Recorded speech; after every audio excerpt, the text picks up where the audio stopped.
Hey folks, Josh Ryan, Bannabrail Farms, Eaton County, Michigan. Looking at the tale of two generations here. Kind of folks that follow me along. I apologize for not posting a video in quite a while, but there's my 966. Traditionally what I would be hooking up to the planter with this time of year, but instead we are making the change over. This 1206 here was my grandfather's. He bought brand new, and he passed away last June of 23. So I made the, I'll call it executive decision, that we're going to start planting with his tractor. So it just means a lot of changeover. Hydraulics have been done for a little while. Had to get a new PTO pump, as the 1206 only has the 1000, where the pump I've been using before was a 540 on the 966. A fella before me owned this planter. He put these couplers in here, and so when I got this new PTO pump, I add couplers to this too. I don't know the easier way to do it. Works out pretty smooth. Traditionally, right when you go to disconnect in the field to drag the planter by the end to go down the road, that end over there, traditionally you basically slide you kind of unhook your support, you slide your pump off, you mount it to the tongue, and your hoses are basically permanently mounted to the pump. Well, with this setup, I leave the pump right on the tractor. Just disconnect the hoses like you have to anyway for your up and down traditional to raise the planter. So I don't know, it kind of works pretty decent. So when I got the new pump, we added the new couplers, and we're gonna go that way. I got the pump from a fellow off Ag Talk, very gracious of that. Did not come with the I don't know what you call it, the bar that keeps it from rotating. So we just fabbed up a bar.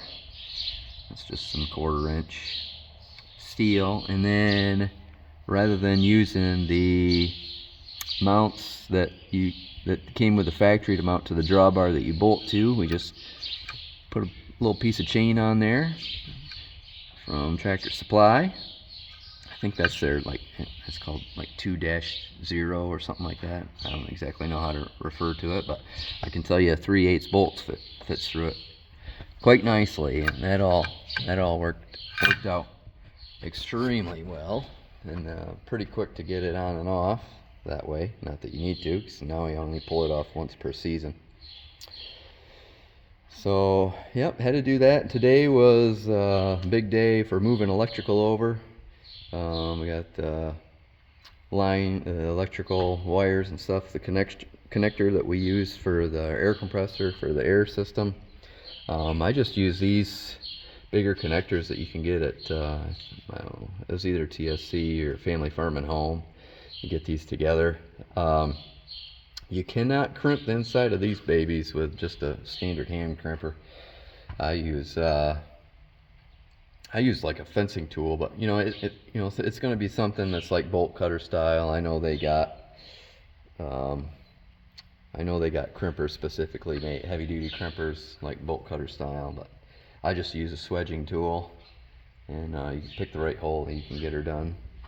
For those of you with a keen eye, you probably saw I glazed over. I got a Selectro kit here for row shutoffs. We'll see how long it is before I plant. I don't think I'm going to get that added to the planter here. We're going to call an audible. It's taking too long just to get ready, I guess. As you can see, we still got to get the drum and grease it on. We got to change the population settings. The last thing this planter planted was the soybeans last year. Come around front, I can show you a little bit of the electrical. I found I don't know, for me, anytime I am adding circuits or whatnot, I'm a big fan of using that stud down there on the starter. It's not gonna Oh, there you go, a little bit of focus on it. As you can see, there's quite a bit added already, but I don't know if that's the best way of doing things, but it works for me. Keeps it all nice and hidden. It's a good strong terminal.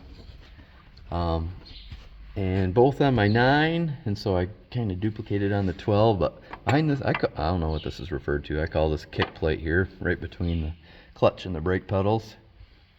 And I got a new fuse box from Napa we threw in there. Just got one circuit on it so far, and that is for the marker box that we mounted. So we got some new ram balls mounted, so I could just move that stuff over easy enough. Makes it really easy to take this stuff off when you're done for the season.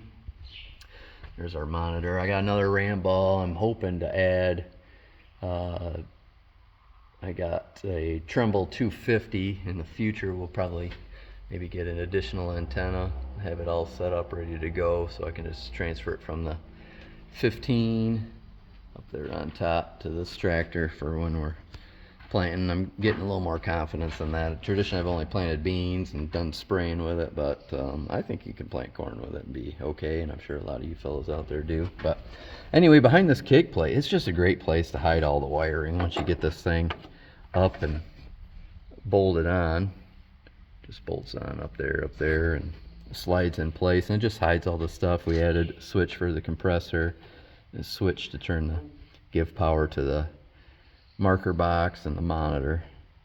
And then also in the future, if I add any lighting, I'll probably go through this fuse box.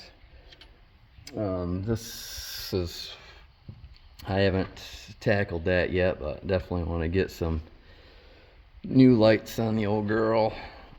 We'll get some LEDs coming like our 15 has. 15, I think everything but these lower lights is LED. The combine is now all LED except for those blinkers right there, one on each side. That blinker up there, and we've added some, and man, I'm just big fan of those lights. So now that we're planting with this thing, we're gonna get this converted over, I think, too, because most of these bulbs are burnt out anyway.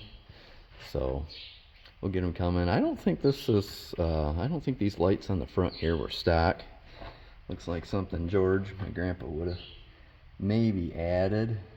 A little custom job. I don't know, maybe a local international dealer did that for him. I'm not sure. I just haven't seen other 1206s with similar lighting position. Mostly just see them here underneath the fenders. So anyway, that's what we got going on. It's May the 4th today. Most of the big boys, they've got hundreds and hundreds and possibly thousands of acres in the ground already. We've had really good conditions here this last week. Of course, now that I'm close to being ready, they're calling for rain all next week, or at least off and on enough that I probably can't plant. But that's okay. We'll be ready. We'll be ready when it shuts off, and we'll go from there. So thank you all for watching. Again, Josh Ryan, Bantam Brio Farms, Eaton County, Michigan. I hope you're all having just a fantastic planting season. I know it can get frustrating when things aren't working right. So I'm hoping things are working right for you. And again, we're just excited. Start planting with something Grandpa always used, and just use this tractor a little bit more. As you can see, these tires are pretty torn up. I just bought them as duals here like a year ago, and they must have got into the implement behind them quite a bit, I think, because the outsides of both the duals are kind of torn up. But oh well, they make good dual tires. So anyway, Josh Ryan, Eaton County, Michigan, and signing off. And 2024 planting season. That's what it's going to look like if you see me. We'll talk to you later.